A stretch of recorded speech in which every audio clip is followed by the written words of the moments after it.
ආයුබෝවන් ළමයි, අද අපි මේ වීඩියෝ එකෙන් කතා කරන්නේ දෙපහර පුළිඟු ජුවලන එන්ජින් එක ක්‍රියාකාරීත්වය පිළිබඳව. මේ දෙපහර එන්ජින් එකේ උඩු පහර හා යටි පහර කියලා පහරවල් දෙකක් විතරයි තියෙන්නේ. මෙම දෙපහර එන්ජින් වල චූසන කපාටය, පිටාර කපාටය කියලා කපාට දෙකක් පිහිටලා නැහැ.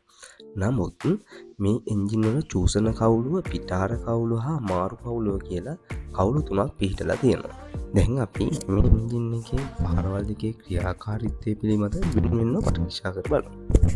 පළමුව උඩු පහර. උඩු පහරේදී පිස්ටනය DDC සිට TDC වෙත ගමන් කරන අතර ක්‍රමයෙන් චූසන කවුළුව විවෘත වී ඉන්ධන වාත මිශ්‍රණය දඟර කඳ කුටීරය වෙතට පිරවේ. ඒ වගේම තමා මාරු කවුළුව හරහා දහන කුටීරය වෙත ගමන් කළ ඉන්ධන වාත මිශ්‍රණය සම්පීඩනයට ලක්වේ. උඩු පහර අවසන් වනවත් සමගම පුළිඟු පේනුව මගින් ලබා දෙන පුළිඟු හේතුවෙන් සම්පීඩනය ලක් වූ ඉන්ධන දහනය වී පිස්ටනය පහළට තල්ලු කර හරිනු ලැබේ. මේත් සමගම යටි පහර ආරම්භ වේ.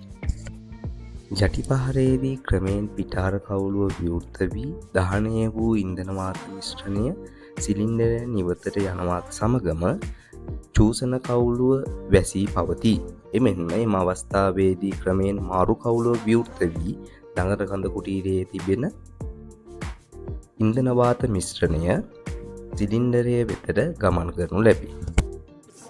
මෙම ක්‍රියාවලින් නොනවත්වා සිදුවීමෙන් දෙපහර පුළිඟු ජුවලන එන්ජිමක ක්‍රියාකාරීත්වය සිදුවේ.